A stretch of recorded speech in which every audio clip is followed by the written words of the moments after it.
اب سمجھ لو میری بات کو کہ میں نے کہا تھا اس مجلس میں کہ جب آپ کسی اچھی جگہ جاؤ گے تو آپ سے پہلے آپ کا شیطان ادھر پہنچتا ہے. اس کی کیا خواہش رہتی ہے, کوشش رہتی ہے کس طریقے سے وہ حق بات اس آپ کے دل میں نہ آ جائے, آپ کے پرے سے وہ نکل جائے, آپ اس کو سمجھ نہ پائیں. سمجھ گئی میری بات کو؟ تو پھر اب میں اس بات کو سمجھانا چاہتا ہوں, جب وہ معدومیت میں چلا جاتا ہے اور جب آپ اس پر غالب ہو جاتے ہیں دھیرے دھیرے کر کے, اور آپ اس سے باتیں کرنے لگتے ہیں, آپ اس کے ساتھ اٹھنا بیٹھنا شروع کرتے ہیں, تو آپ اس کو محسوس کرتے ہیں. کس کو؟ اپنے شیطان کو. آپ سمجھ میری بات کو سمجھنا, باری ہے, وسیع ہے, لیکن ناممکن نہیں ہے. جو انسان اپنے شیطان کو نہیں سمجھتا ہے, اس کی خوشبو یا بدبو نہیں سونگھتا ہے, وہ کبھی بھی وحدت کی خوشبو اور لذت کو نہیں سونگھ سکتا ہے, کیونکہ اسے خبر ہی نہیں ہے مجھے کس سے بچنا ہے اور کس سے نہیں بچنا ہے.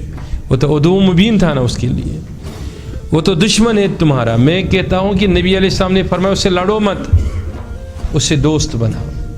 اور میں نے کتنی بار ہی سمجھا آپ کو کہ حضور علیہ السلام نے فرمایا جب آپ کوئی لقمہ منہ میں ڈالتے ہیں تو بسم اللہ پڑھ کے کھاؤ. کیوں؟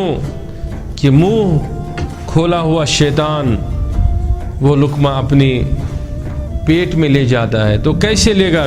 آپ کے پیٹ میں چلا گیا وہ لقمہ, شیطان کے پیٹ میں کیوں چلا گیا؟ گویا کہ دونوں کا پیٹ ایک ہی ہے, دونوں کا وجود بھی ایک ہے, دونوں الگ الگ نہیں ہوئے ہیں. بات بڑی ہے اور اس کو سمجھو. مرشد کا یہ مطلب ہے کہ اس کے ارشاد سے پہلے آپ جو ایک آپ ہو چکے اس کو دو حصوں میں تقسیم کرو, دو ہو جاؤ. پہلے دو ہو جاؤ. جب آپ دو ہو جائیں گے کہ اس کو آپ الگ کرو گے تو اس کو مطیع کرو گے اپنے ساتھ, پھر آپ جب وحدت کے طرف جاؤ گے تو آپ کے وجود کے اندر ایک نورانیت آ جائے گی. پہلے دو ہو جاؤ, اس کو الگ کر دو, پھر ایک ساتھ نورانیت آ جائے گی.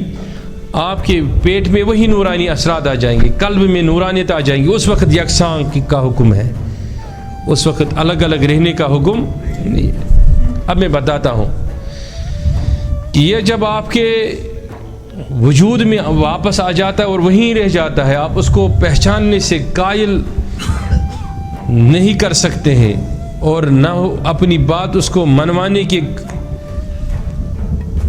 دلالت کر سکتے, نہ دلیلیں ہیں آپ کے پاس.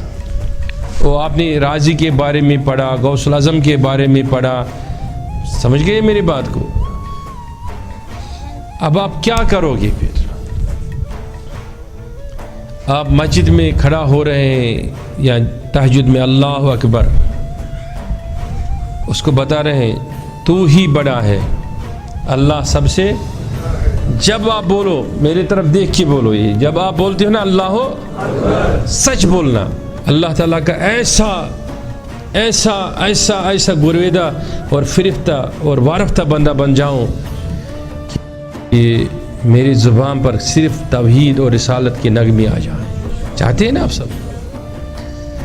جب ہم اللہ اکبر بولتے ہیں, کس کو؟ ایک لمحے کے لیے بولو. جب آپ میرے پاس آتے ہیں یا کسی بھی دوست رشتہ دار احباب کے پاس جاتے ہیں, خود کو بند سور کے لے جاتے ہیں نا, پھر جب جاتے ہیں تو کتنی ادب سے پیش آتے ہیں. تو اللہ کے سامنے جب اپنے اللہ اکبر کیا تو وہ شیطان بڑا خائف ہوا, اندر ہی بیٹھا تھا, اس نے آپ کا ورگلانا شروع کر دیا, دائیں سے بائیں, بائیں سے دائیں. تو کس سے باتیں کر رہا ہے؟ اور سارا من جو ہے وہ کس کی طرف دوڑ رہا ہے؟ دنیا کی طرف. کیونکہ ابلیس تو آپ کو معلوم ہی نہیں نا, وہی آپ کو لے جا رہا ہے.